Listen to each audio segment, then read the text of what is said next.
Good morning friends. आज आपण NCERTतला neural control and coordination या टॉपिकमधला जो 21.5 हा जो पॉईंट दिलेला आहे, रिफ्लेक्स ॲक्शन आणि रिफ्लेक्स आर्क याच्याबद्दल बघणार आहोत. याच्यामध्ये इन्फॉर्मेशन अगदी कमी दिलेली आहे. फिजिओलॉजीमध्ये इन्फॉर्मेशन अगदी शॉर्ट असते, पण त्याच्यामध्ये डिस्क्रिप्शन आपल्याला फार बघावं लागतं. ते आज आपण थोडंसं डिस्क्रिप्शन बघणार आहोत. त्याच्यामध्ये रिफ्लेक्स ॲक्शन आणि रिफ्लेक्स आर्क असे दोन पॉईंट्स तुम्हाला दिलेले आहेत. दुसरं एक तुम्हाला रिफ्लेक्स ॲक्शनची डायग्राम दिलेली आहे, पण ती रिफ्लेक्स ॲक्शनची डायग्राम कुठल्या कॅटेगरीमध्ये बसते हे त्यांनी दिलेलं नाही. आता आपण एक एक पॉइंट्स बघूया. आपण सुरुवातीला जाऊया रिफ्लेक्स ॲक्शनला आणि मग आपण रिफ्लेक्स आर्क बघू. रिफ्लेक्स ॲक्शन हे कुणी फर्स्ट ऑब्झर्व केलं बघा. First observe by Marshall. हा ॲडिशनल पॉइंट्स आहे. हे ॲडिशनल पॉइंट्स तुम्हाला माहिती असणं गरजेचं आहे. मार्शल हाल्स.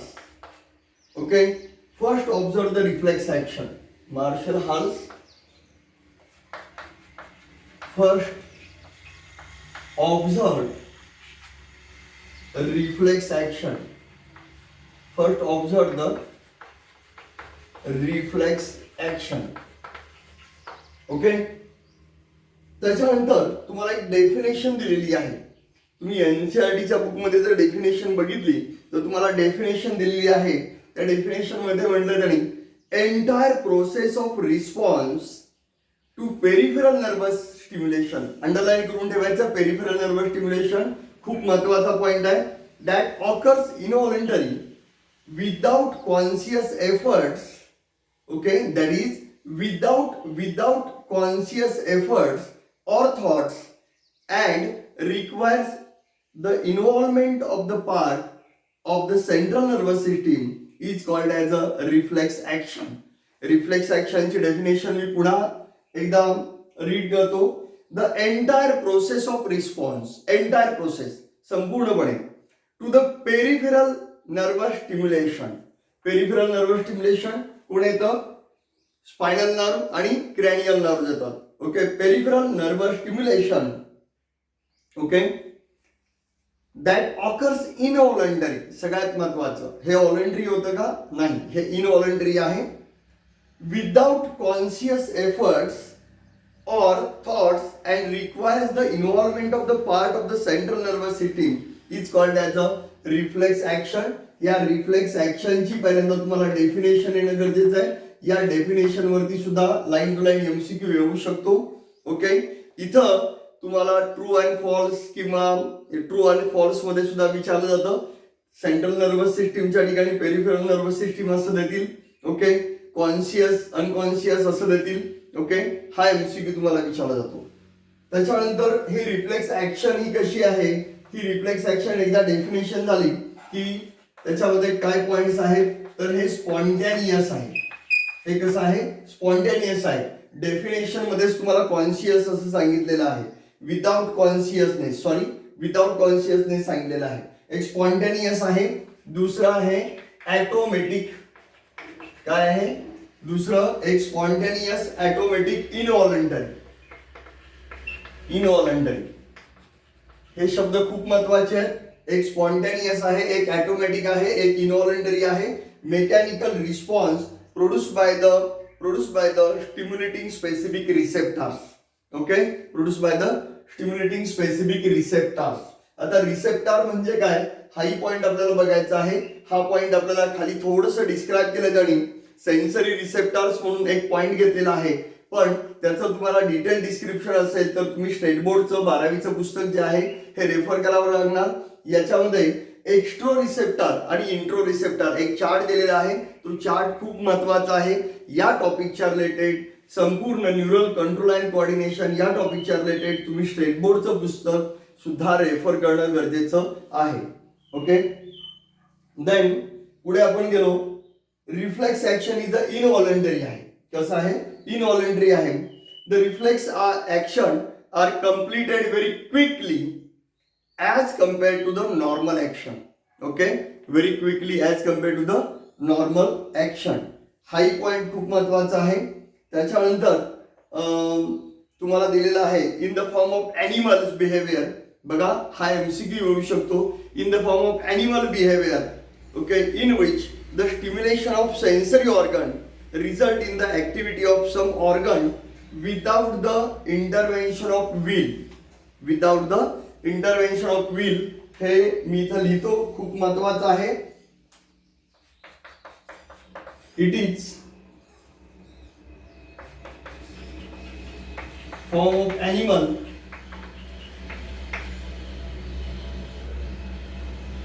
म्हणजे हे सगळं चाललेलं आहे रिफ्लेक्स ऍक्शनच्या related. It is in the form of animal behaviour. हा एमसीक्यू आहे म्हणून मी एवढं लिहून देतोय. Animal behaviour in which the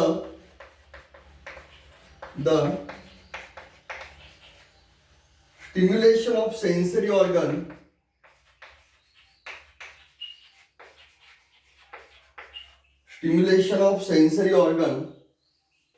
in bracket receptor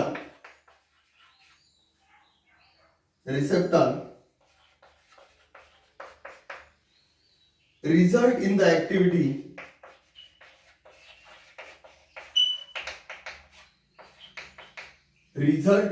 activity of some organ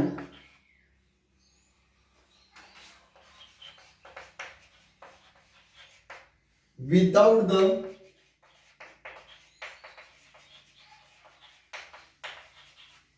intervention of will. Okay, पुन्हा एकदा बघा, खूप महत्वाचं आहे. It is form of animal behaviour in which the stimulation of sensory organ. Sensory organ माहिती आहे तुम्हाला. Sensory organ, sense organ to brain.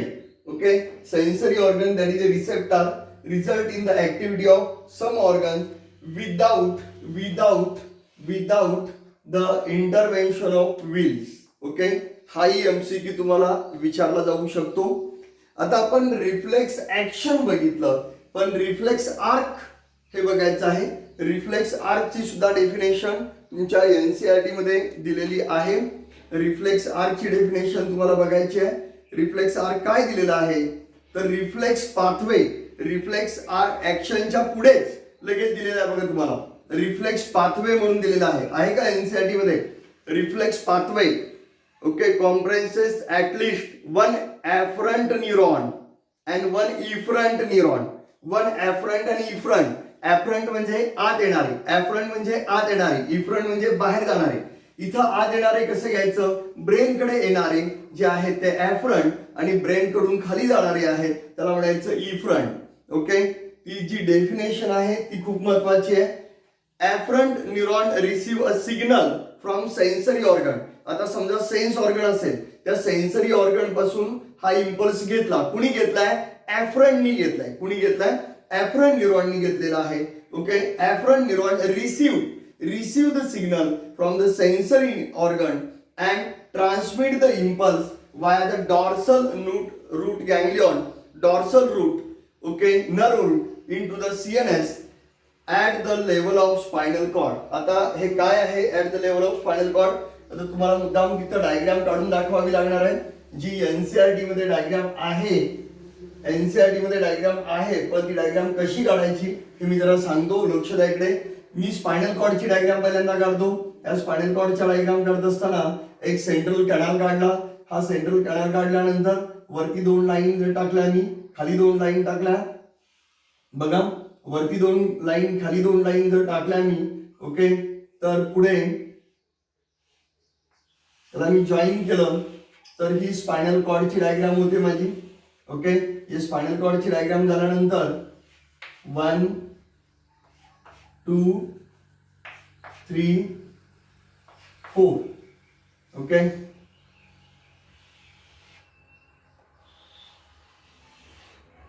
हे जॉईन केलं मी फक्त.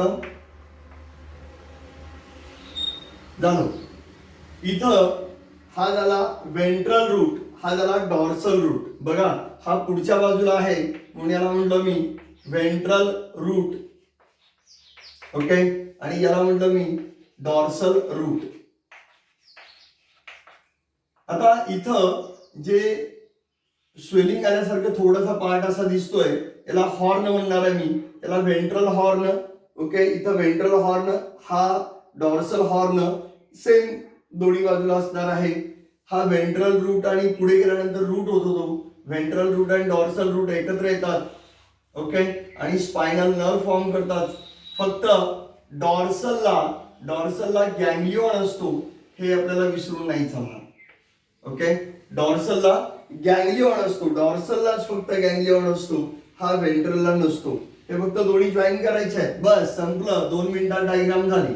ओके, बघा इथं फक्त तुम्ही गॅंग्लिओन दाखवलात की संपलं, दोन्ही बाजूला तुमची स्पायनल नर्व फॉर्म झाली, फॉर्मेशन ऑफ स्पायनल नर्व, संपली डायग्राम. ओके, पुन्हा बघा इथं सगळ्यात महत्वाचं, याच्या 3 ब्रँचेस येतात, याही 3 ब्रँचेस खूप महत्वाचे आहेत. ओके, इथं 1, ओके 2 आणि 3. आता हा पार्ट आहे, हा पाठीमागचा आहे म्हणून याला म्हणायचं रॅमस डॉर्सालिस. हा पार्ट पुढचा आहे म्हणून याला म्हणायचं रॅमस व्हेंट्रॅलिस, आणि हा रॅमस कम्युनिकन्स. संपलं. अशा याचे 3 पार्ट्स आहेत. आणि मग आपण तुमच्या बुकमध्ये काही डायग्राम्स आहेत, या डायग्राम्स दाखवलेले आहेत बघा. आता इथंपर्यंत आपण कन्सिडर केल्यानंतर डॉर्सल रूटनी येतं. आता तुम्हाला त्यांनी सांगितलंय इम्पल्स व्हाया.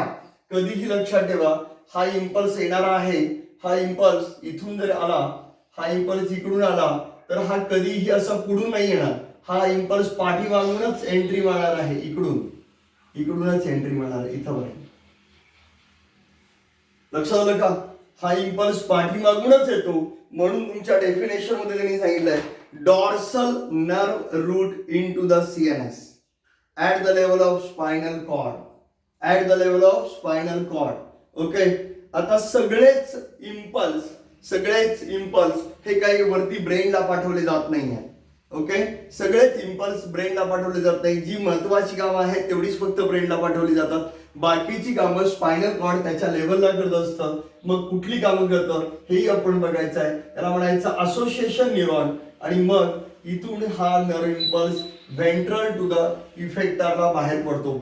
आणि हा तुम्हाला इथे दाखवलेला आहे, डायग्राम आहे. तुम्हाला तुमच्या एनसीईआरटीच्या पुस्तकामध्ये जी डायग्राम आहे ती डायग्राम आपण बघू. तर effector neuron then carries signal from CNS to the effector.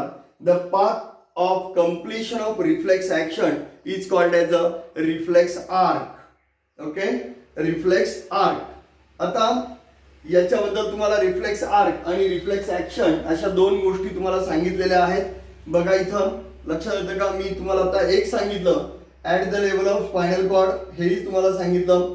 Reflex arc बद्दल ते सीएनएस टू द इफेक्टर हेही तुम्हाला सांगितलं आता. ओके, त्याला अंडरलाईन करून ठेवा. रिफ्लेक्स आर्क सांगितलेलं आहे, वरती रिफ्लेक्स ऍक्शन आहे. आता the stimulation and response from the reflex arc is shown below in the knee jerk reflex. नी जर्क रिफ्लेक्स मध्ये तुम्हाला काय सांगतात ते आपण इथं बघू. नी जर्क रिफ्लेक्स मध्ये काय काय आहे, याच्यामध्ये 2 आहेत.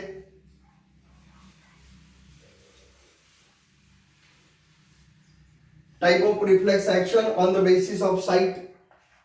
याच्यामध्ये येतं पहिलं क्रॅनियल रिफ्लेक्स आणि सेकंड येणार आहे स्पायनल रिफ्लेक्स. याच्यामध्ये कन्फ्युजन करायचं नाही आहे. बघा, these action completed by brain.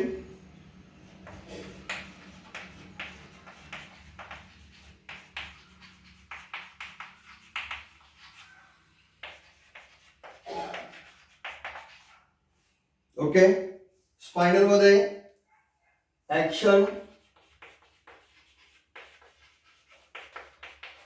completed by spinal cord. Second cranial असते, तिला no urgency is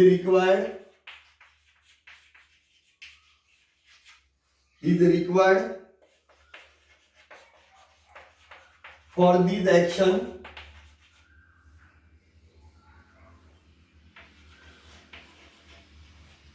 urgency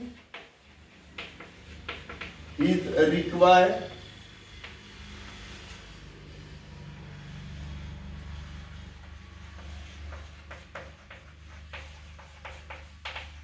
slow action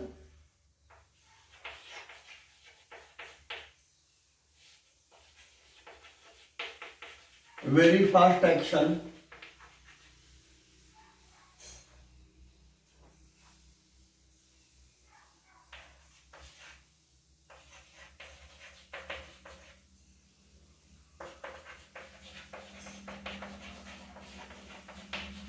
watering of mouth to see good food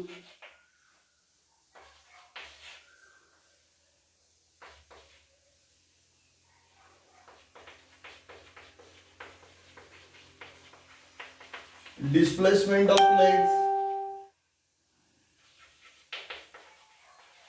at the time of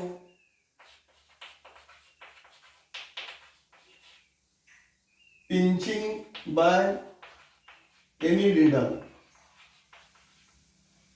आता लक्ष द्या थोडस, इथं काय सांगितलं त्यांनी, क्रॅनियल रिफ्लेक्स आणि स्पायनल रिफ्लेक्स. आतापर्यंत आपण reflex action, reflex action, reflex action, reflex arc अशा दोन गोष्टी बघितल्या. इथं क्रॅनियल रिफ्लेक्स आणि स्पायनल रिफ्लेक्स. मगाशी मी डायग्राम काढत असताना सांगितलं की काही महत्वाच्या इन्फॉर्मेशन फक्त आणि फक्त ब्रेनला कळवायच्या आहेत, बाकीच्या कळवायच्या नाही आहेत. आपण खूप इम्पॉर्टंट वर्क असेल तरच आपण एखाद्या स्कूलच्या प्रिन्सिपलना वगैरे हे ते सांगतो. बारीक सारी गोष्टी त्यांना सांगत नाहीये. बारीक सारी गोष्टी हे खालची लोक कंप्लीट करत असतात. ओके, एखादा रूम स्कूलमधली रूम आहे ती झाडून काढलेली नसेल तर ते आपण काही प्रिन्सिपलना किंवा चेअरमनना सांगत नाहीये. ओके, ते खालची लोक करत असतात सगळे.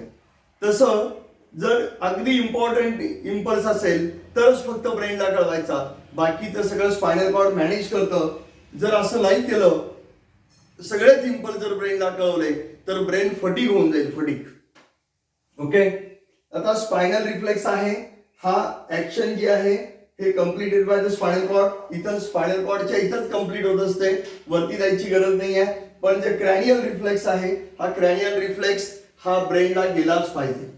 Okay, no urgency is required for this action. इथं अर्जन्सी नाही आहे, पण इथं डेफिनेटली स्पायनलला अर्जन्सी आहे. ओके, त्याच्यानंतर पुढे ही स्लो ऍक्शन असते, क्रॅनियल ऍक्शन ही स्लो असते, ही व्हेरी फास्ट असते स्पायनल ऍक्शन. ओके, इथं त्यांनी तुम्हाला एक एक्झाम्पल दिलंय. एखाद्याला जर तुम्ही पिन टोचली, ओके, तर तो लगेच पायपाठी मागे घेतो. ओके, हे जे आहे हे स्पायनल कॉर्ड मॅनेज करत असतं, हे ब्रेनला कळवायची सुद्धा गरज नाही आहे. ओके, पण दुसरं एक एक्झाम्पल दिलं तुम्हाला. एखादा आवडता पदार्थ तुमच्या जर समोर असेल आणि ते तोंडाला पाणी येणं, हे जे सगळं आहे हे क्रॅनियल रिफ्लेक्स आहे. ओके, आणि त्यामुळं हे कन्फ्युजन होऊ नये म्हणून मी तुम्हाला हा चार्ट एक दिलेला आहे. ओके, त्याच्यानंतर आपण आता बघणार आहोत, बघा, on the basis of previous experience. हा तुमच्या स्टेट बोर्ड मध्ये दिलेला आहे. On the basis of previous experience वगैरे, म्हणजे त्याला आपण म्हणतो कंडिशनल रिफ्लेक्स आणि अनकंडिशनल रिफ्लेक्स. या कंडिशनल रिफ्लेक्स मध्ये बघा एक एक्सपेरिमेंट दिलेला आहे आणि हा एक्सपेरिमेंट तुम्हाला माहिती असणं खूप गरजेचं आहे.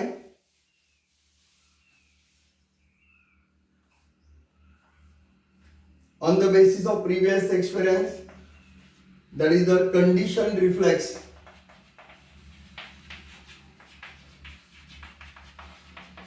And second is the unconditioned reflex.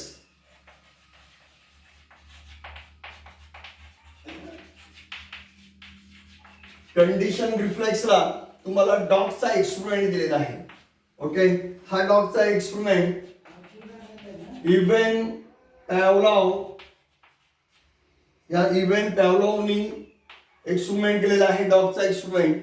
हा डॉगचा एक्सपेरिमेंट त्यांनी काय केलेला आहे तर या डॉगच्या एक्सपेरिमेंट मध्ये त्यांनी एक डॉग घेतला आणि एका पर्टिक्युलर टायमिंगला, समजा 10 वाजता आहे, 10 वाजता त्याने एक बेल मारायची आणि त्याला फूड ठेवायचं, बेल मारायची फूड ठेवायचं, बेल मारायची फूड ठेवायचं, असं त्यांनी 15 डेज केलेलं आहे. 15 डेज, मेनी डेज असं म्हटलं तरी चालेल. ओके, एक 10-15 दिवस त्यांनी असं केलं की बरोबर 10 वाजता त्या डॉगला बेल मारायची, म्हणजे साऊंड करायचा आणि त्याला फूड द्यायचा. एक थोड्या दिवसानंतर त्याला अशी हॅबिट झाली की नुसतंच त्यांनी बेल मारली पण त्यांनी सलायवा सिक्रेट केला. ओके, याला म्हणायचं कंडिशनल रिफ्लेक्स. आपल्या स्टडीमध्ये सुद्धा हाच रिफ्लेक्स येणं गरजेचं असतं. एक दिवस आपण रात्री 4 वाजेपर्यंत जागत असतो, दुसऱ्या दिवशी 2 वाजेपर्यंत जागत असतो, तिसऱ्या दिवशी आपण 12 वाजेपर्यंत जागत असतो. ओके, हे नको आहे. एक कंडिशनल रिफ्लेक्स या पर्टिक्युलर वेळेला ना हे झालंच पाहिजे. That is non as a conditional reflex. हे त्यांनी सांगितलेलं आहे. अनकंडिशनल रिफ्लेक्स जो असतो त्याच्यामध्ये sneezing, coughing, okay, yawning, sexual behaviour for the opposite sex partner, migration of the birds, हे सगळं अनकंडिशनल रिफ्लेक्स मध्ये येतं. आणखीन एक तुम्हाला सांगायचं आहे, on the basis of synapse और सायनॅप्स. हे खूप महत्वाचं आहे कारण ही डायग्राम तुम्हाला एनसीईआरटी मध्ये दिलेली आहे, म्हणून मी तुम्हाला सांगणार आहे. On the basis of synapse. तुम्ही हे एनसीईआरटी मध्ये मेन्शन करून घ्यायचं आहे की एक दिलेला आहे मोनोसिनॅप्टिक आणि दुसरं दिलेलं आहे तुम्हाला आणि पॉलिसिनॅप्टिक.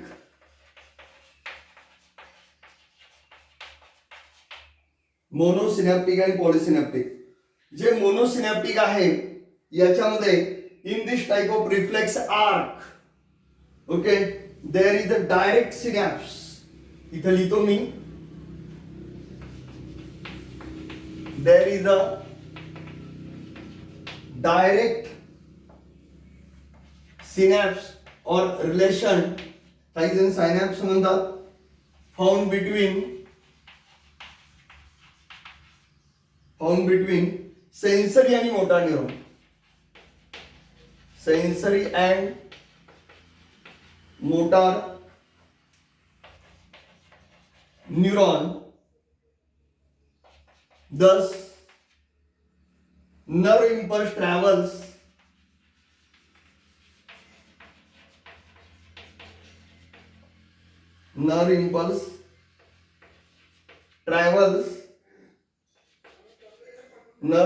travels through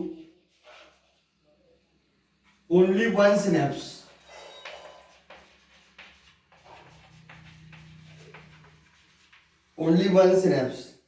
आणि इथं एक्झाम्पल दिलंय नी जर्क. जे तिथं दिलंय तुम्हाला की muscle spindle receptor stimulation response. Okay, एखाद्या पर्सनला तिथं बसवलेलं आहे.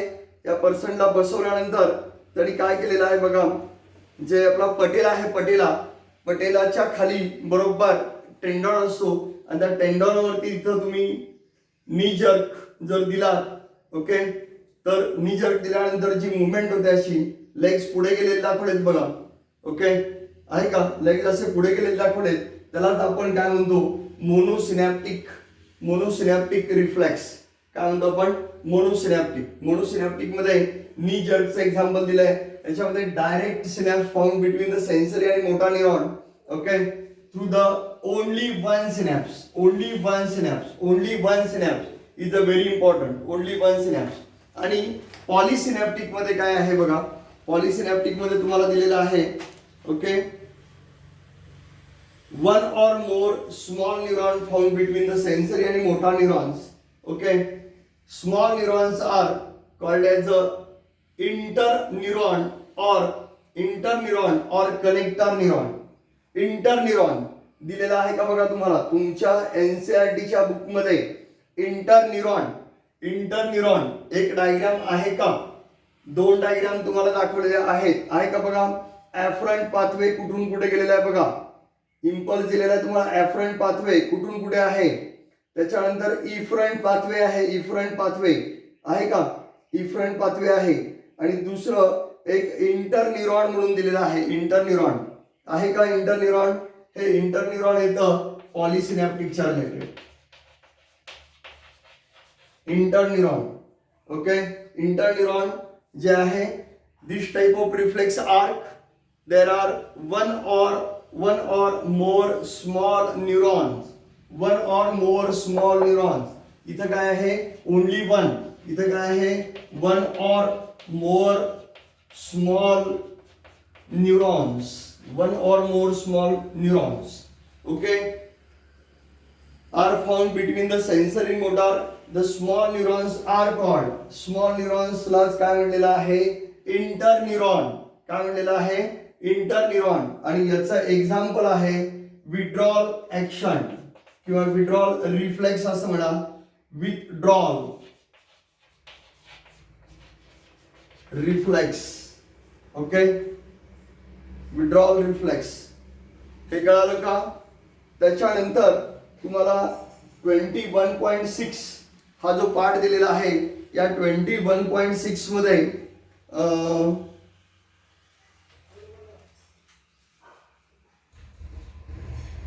सेन्सरी रिसेप्शन अँड प्रोसेसिंग दिलेले आहेत. सगळे रिसेप्टर्स आहेत, हे रिसेप्टर तुम्हाला सेन्स ऑर्गन्स मध्ये दिलेले आहेत. म्हणून मी पुन्हा एकदा रिपीट करतो की स्टेट बोर्डच्या पुस्तकामध्ये तुम्हाला हे सगळे रिसेप्टर दिलेले आहेत. हे रिसेप्टर एक्स्ट्रो रिसेप्टर आणि इंट्रो रिसेप्टर हा चार्ट तुम्हाला बाय हार्ट असणं गरजेचं आहे. ओके, याच्या पुढे तुम्हाला स्पेशल सेन्सेस दिलेत. या स्पेशल सेन्सेसचं मी चार्टही तुम्हाला इथे काढून दाखवतो आणि चार्टही तुम्हाला मी पाठवणार आहे. याच्यामध्ये 2 चार्ट्स आहेत. एक म्हणजे तुम्हाला डायग्राम येणं गरजेची आहे, दुसरं म्हणजे इयर आणि आयचा चार्ट. हा एकदा चार्ट तुम्ही केला की त्या चार्टमध्ये सगळं बसवण्याचा मोस्टली प्रयत्न केलेला आहे. ओके,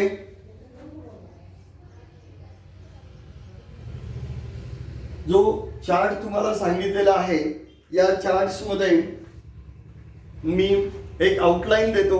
त्या आउटलाईन मध्ये आपण आयचा चार्ट इथे कंप्लीट करू आणि मग ऍडिशनल इन्फॉर्मेशन तुम्हाला देता येईल की काय काय दिलेलं आहे ते.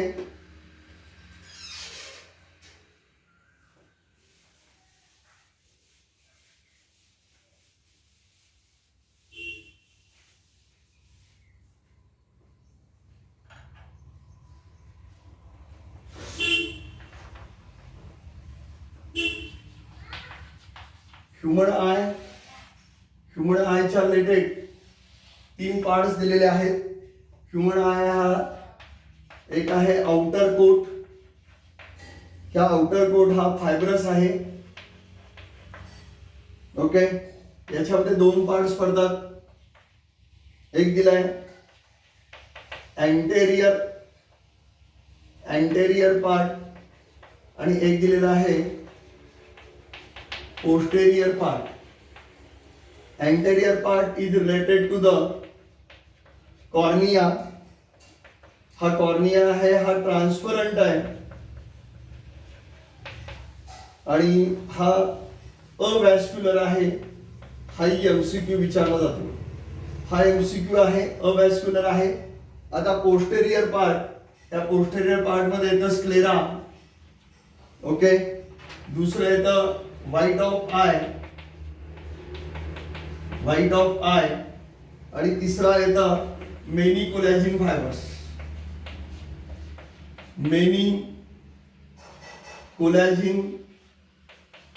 फायबर्स. ओके, आता सगळ्यात महत्वाचं आय मध्ये काय काय येतं बघा. एक हा आउटर कोट आहे, हा जो मिडल कोट आहे, या मिडल कोट मध्ये मिडल कोट हा वॅस्क्युलर आहे आणि वॅस्क्युलर असल्यामुळं तो ब्लूइश कलर कसा येतो, तो ब्लूइश कलर येतो. आणि तिसरं येतं इनर कोट आणि हा इनर कोट आहे नर्वस. आता 1 बाय 1 आपण बघू. बघा, आउटर कोट तुम्ही डायग्राम लक्षात घेत असताना ही डायग्राम रफली लक्षात घ्यायची.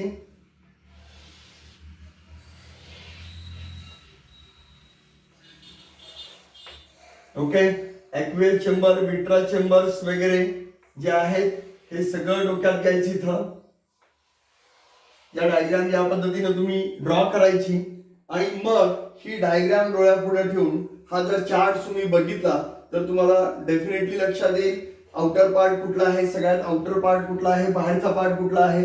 तर त्याला आपण फायब्रस म्हणतो. त्याच्यामध्ये अँटेरियर पार्ट केला, पोस्टेरियर पार्ट केला तर काय येतं. ओके, आता हा अँटेरियर पार्ट, पोस्टेरियर पार्ट झाला, कॉर्निया झालं, स्क्लेरा कुठे आहे हे झालं.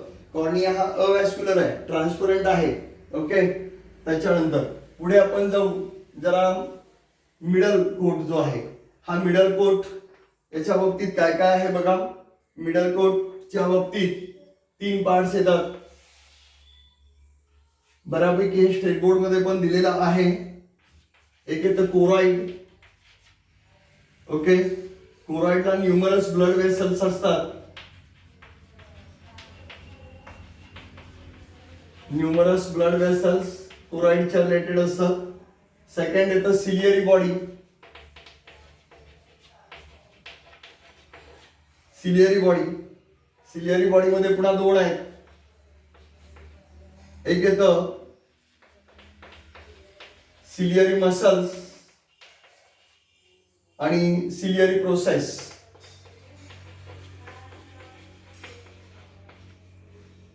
सिलियरी मसल्स मध्ये हा स्मूथ मसल आहे सगळ्यात महत्वाचं आणि याच्यामध्ये 2 असतात, एक सर्क्युलर आणि एक मेरिटोनियल. आणि सिलियरी प्रोसेस that secrete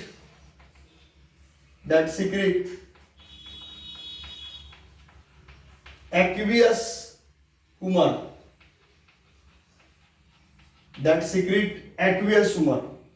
आणि जो तिसरा पार्ट आहे तो म्हणजे आयरिस. आयरिसला काही ठिकाणी रेनबो असं म्हणलेलं आहे. That is the coloured portion of eyeball.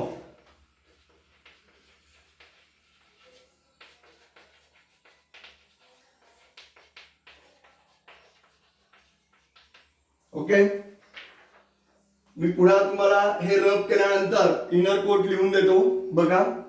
Outer part middle coat. Outer coat आहे तो फायब्रस आहे. पुन्हा एकदा सांगतो आउटर कोट फायब्रस आहे. त्याच्यामध्ये 2 पार्ट्स करा, एक अँटेरियर पुढचा आणि एक पोस्टेरियर पाठीमागचा. अँटेरियर पार्टला पुढच्या बाजूला कॉर्निया असतं, पाठीमागच्या बाजूला sclera, white off the I आहे, मेनी कोलॅजिन फायबर्स आहेत. ओके, मिडल कोट आहे तो त्याच्यामध्ये वेसल्स भरपूर आहेत त्यामुळे तो ब्लूइश कलर आहे. त्याच्यामध्ये 3 येतात, कोरॉइड्स, सिलियरी बॉडी आणि आयरिस. कोरॉइड्स आहेत ते न्यूमरस ब्लड वेसल्स आहेत. ओके, त्याच्यानंतर सिलियरी बॉडीमध्ये सिलियरी मसल्स आणि ciliary process. Ciliary muscle smooth muscles आहे. स्मूथ मसल मध्ये 2 असतात, एक सर्क्युलर आणि meridional. Ciliary process secrete aqueous humour. Then iris rainbow, that is the colour portion of the eyeball. हे झाल्यानंतर आपण इनर कोट बघू.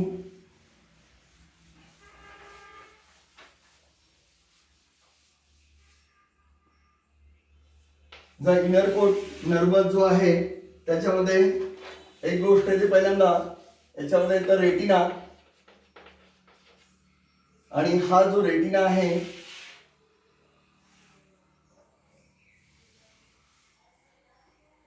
रेटिनाचे 2 लेयर्स आहेत.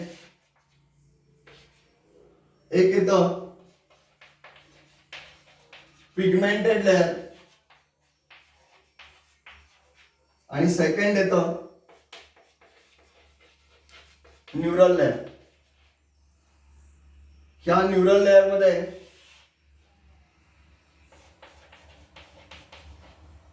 Photo receptor,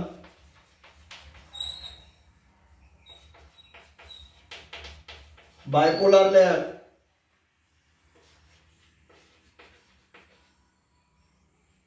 गॅंग्लियॉन layer, ganglion cells. Photoreceptor मध्ये पुन्हा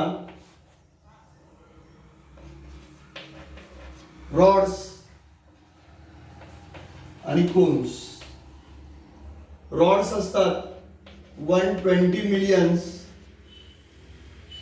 कोन्स असतात 6 मिलियन्स. रॉड आहे dim light, that is the scotopic vision.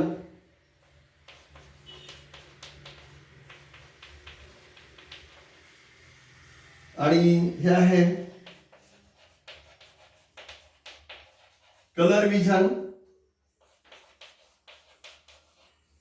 Photopic vision. Photopic मध्ये पुन्हा 3 येणार आहेत. एक येणार आहे ब्ल्यू, एक येणार आहे ग्रीन आणि तिसरा येणार आहे रेड. देन बायपोलर मध्ये 2 टाईपचे सेल आहेत. एक आहे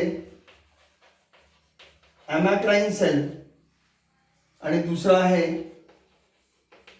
हॉरिझॉन्टल सेल. आणि गॅंग्लियॉन मध्ये आउटर सिनॅप्टिक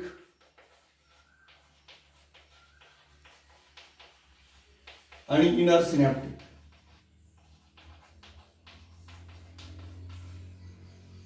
हा चार्ट आपण तुमच्या बोर्ड आणि एनसीईआरटी दोन्ही बुक्सला कन्सिडर करून केलेला आहे. एवढं जरी केलं तर तुम्ही स्ट्रक्चर सगळे आपण कंप्लीट करतो. स्ट्रक्चर काही ठेवत नाही आहे याच्यामध्ये. ओके, याच्यामध्ये आपण स्ट्रक्चरमध्ये काही ठेवलेलं नाही आहे. सगळा पार्ट्स कव्हर करण्याचा प्रयत्न केलेला आहे. याच्यामध्ये तुम्हाला काय काय करायचं आहे तेवढं मी सांगतो. एक फोबियाची डेफिनेशन करायची आहे. ब्लाइंड स्पॉट कुणाला म्हणायचं याची डेफिनेशन करायची आहे. ओके, त्याच्यानंतर जे inner layer of the retina NCERT मध्ये पेज नंबर 324 याच्यामध्ये रेटिनाचे लेअर दिलेले आहेत. Inner layer of the retina contain 3 layers. Neural layer from inside to outside, ganglion, bipolar आणि फोटोरिसेप्टर. गॅंग्लियॉन, बायपोलर आणि फोटोरिसेप्टर. ओके, आहे का बघा, गॅंग्लियॉन, बायपोलर अँड फोटोरिसेप्टर. इथं गॅंग्लियॉन, बायपोलर आणि फोटोरिसेप्टर हे या पद्धतीने जायचं आहे. तुम्ही मग इकडून इकडे गेलात तरी चालेल. तुम्हाला कुठून विचारलंय हे बघा. लक्षात ठेवताना आम्ही पबजी असं लक्षात ठेवतो. पबजी बरेच जण घेतात पबजी, पण पबजी लक्षात ठेवत असताना फ्रॉम इनसाइड आउट आहे का आउटसाइड इन आहे. ओके, इनसाइड आउट जर विचारलेला असेल, इनसाइड आउट विचारलेला असेल तर गॅंग्लियॉन सेल पासूनच आलं पाहिजे. गॅंग्लियॉन सेल, बायपोलर आणि फोटोरिसेप्टर. ओके, इनसाइड आउट आणि आउटसाइड इन विचारलं तर पबजी. ओके, फोटोरिसेप्टर, बायपोलर आणि गॅंग्लियॉन इथं अंडरलाईन करून ठेवा. बाकीचं याच्यामध्ये विटॅमिन ए डेरिव्हेटिव्ह दिलेले आहेत. रोडॉप्सिन हा एक नवीन पॉइंट आहे आणि याच्यामध्ये जो कव्हर करू शकलो नाही आम्ही या चार्ट मध्ये. दुसरं ब्लाइंड स्पॉट फोबिया हा एक पार्ट याच्यामध्ये कव्हर नाही करता आला मला.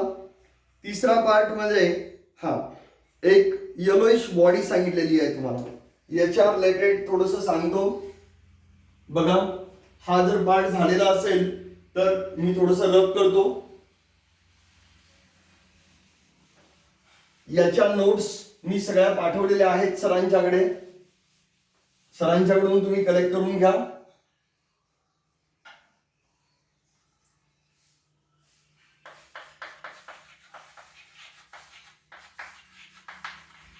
एक मॅक्युला लुटिया हा वर्ड गेलेला आहे का बघा. मॅक्युला लुटिया हा आता आयच्या रिलेटेड वर्ड गेला आहे. एक गेलेला आहे मॅक्युला डेन्सा आणि तिसरा जाणार आहे मॅक्युला. मॅक्युला आपण इयरच्या रिलेटेड बघणार आहे. Saccules plus utricles is equal to macula, that is in ear. Saccules plus utricles next topic मध्ये आहे. इयरच्या चार्ट मध्ये आहे. Saccules plus utricles is equal to macula. Macula lutea हे आय मध्ये आहे आणि मॅक्युला डेन्सा. आता तुम्ही मॅक्युला लुटिया बघितला आहे का बघा. मॅक्युला लुटिया असे वर्ड्स बाजूला काढलेले आहेत.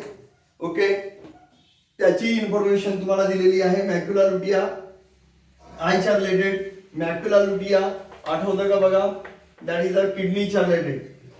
मॅक्युला जेजी सेलच्या रिलेटेड मॅक्युला लुटिया डेन्सा हा दिलेला आहे. ओके, मॅक्युला लुटिया मॅक्युला डेन्सा याच्याबद्दल कन्फ्युजन अजिबात नको आहे. ओके, त्याच्यानंतर ऍडिशनल आणखीन एक जाऊन आपल्याला विचारलं जातं की पाथवे कसा आहे हे विचारलं जातं. ओके, पाथवे हा व्हिज्युअल पाथवेच्या रिलेटेड एक सेंटेन्स बघा.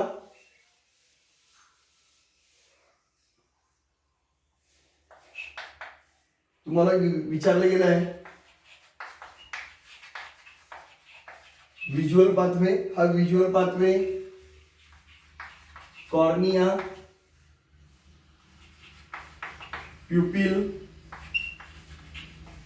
Lens, retina, optic nerve, brain.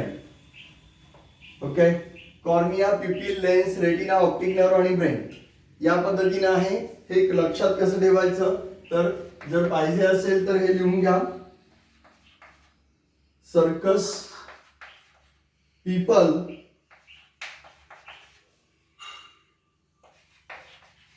loves rum,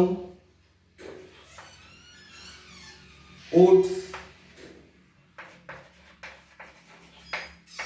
beer. Okay, हे ट्रिक्स आहे. ही ट्रिक्स तुम्ही लक्षात ठेवणं गरजेचे आहे. आणि मेकॅनिझम ऑफ विजन, या मेकॅनिझम ऑफ विजनच्या रिलेटेड सुद्धा MCQ तुम्हाला विचारले जाऊ शकतात. मेकॅनिझम ऑफ विजनच्या रिलेटेड आणखीन ॲडिशनल एक पॉइंट बघू आपण. आयच्या रिलेटेड तुम्हाला विचारलं जाण्यासारखं म्हणजे ज्या काही डिसऑर्डर्स आहेत, डिफेक्ट आहेत, हायपरमेट्रोपिया, मायोपिया. ओके, मायोपिया म्हणजे near sightedness, myopia MYOPIA words लहान आहे त्यामुळं नियर साइटेडनेस आहे तो.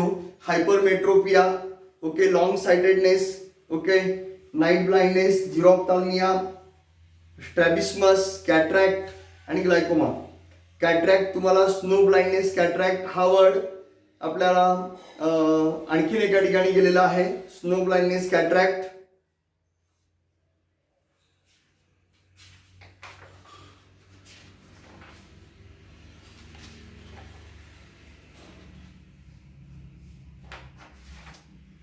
याच्यामध्ये बऱ्यापैकी पार्ट हा कव्हर केलेला आहे.